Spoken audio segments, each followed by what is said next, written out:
Common ownership is a principle according to which the assets of an organization, enterprise, or community are held indivisibly rather than in the names of the individual members or groups of members. The principle of holding the means of production in common with free access to the output is taken to be the defining feature of a genuine communist society. Common ownership of the means of production is advocated, or asserted, by communism and some forms of socialism. Advocates make a distinction between collective ownership and common property. The former refers to property owned jointly by agreement, such as producer cooperatives, whereas the latter refers to assets that are completely open for access, such as a public park freely available to everyone. History. Pre-Neolithic tribes held property in common through tradition. Thus, common ownership of land is an example of customary land ownership in tribal societies which predates the arrangement of colonized alienated land. Marxist theory describes this primitive communism as based on common ownership on a subsistence level. Another term for this arrangement is of gift economy, or communalism. Movement in the UK. The principle was adopted by the New Wave workers' cooperative movement during the 1970s, and continues into the present day, although it is less common. In 1976, the British Parliament passed the Industrial Common Ownership Act, which gave £100,000 of seed funding to the Industrial Common Ownership movement and £50,000 to the Scottish Cooperative Development Committee, respectively. ICOM was fueled by three strands of thought: Christian socialism, workers' control, and rice and sandals alternativism, and successfully promoted the creation of over 2,000 workers' cooperatives. In parallel, the growth of some 60 local cooperative development agencies, supported by local authorities,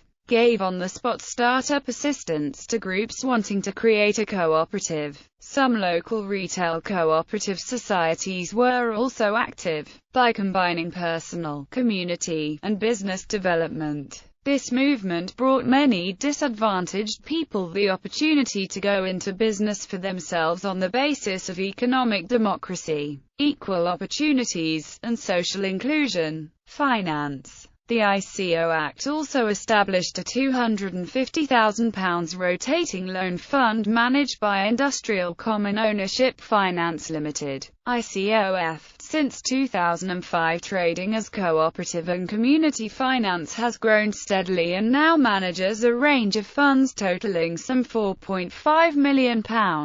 Some of these have been endowed by public bodies, and others were raised through public subscription. This was the start of the ethical investment movement in Britain. Currently, as signalled by the British Labour Party's abandonment of Clause 4 of its constitution, which called for common ownership and was printed on party membership cards, ideology has given way to pragmatism, and the social enterprise movement focuses on outcomes rather than structures. Common ownership and socialism. Many socialist movements advocate the common ownership of the means of production by all of society as an eventual goal to be achieved through the development of the productive forces. Although many socialists classify socialism as public ownership of the means of production, reserving common ownership for what Karl Marx termed upper-stage communism. From a Marxist analysis, society based on a superabundance of goods and common ownership of the means of production would be devoid of classes based on ownership of productive property. Therefore, public or state ownership of industry is seen as a temporary measure to be adopted during the transition from capitalism to socialism, which will eventually be displaced by common ownership as state authority becomes obsolete as class distinctions evaporate.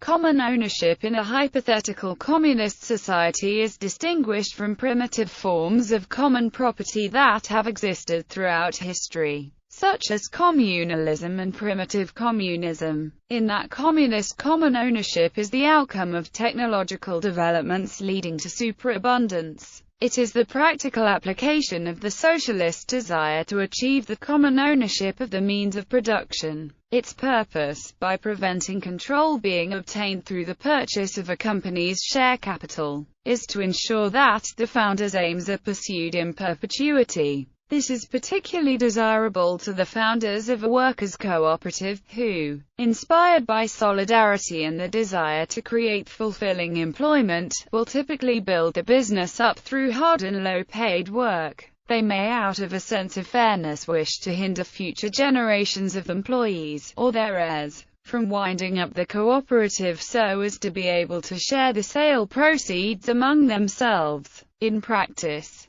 common ownership is practiced by large numbers of voluntary associations and non-profit organizations, by all charities, as well as implicitly by all public bodies. Most cooperatives have some element of common ownership, but some part of their capital may be individually owned. A very significant early influence on the movement has been the Scott-Bader Commonwealth, a composites and specialty polymer plastics manufacturing company in Wellingborough, Northamptonshire, which its owner, Ernest Bader, gave to the workforce in installments through the late 1950s to early 1960s. In London, Calvert's is another rare example of an established worker cooperative with a policy of pay parity. The John Lewis Partnership is probably the most famous example of a worker cooperative, albeit one without pay parity. From the collective movement, one of the most successful ventures is probably Suma Whole Foods in Elland, West Yorkshire. UK law. The principle is typically implemented through inserting two clauses in a company's memorandum of association, or an industrial and provident society's rules. The first provides that the company's assets shall be applied solely in furtherance of its objectives and may not be divided among the members or trustees.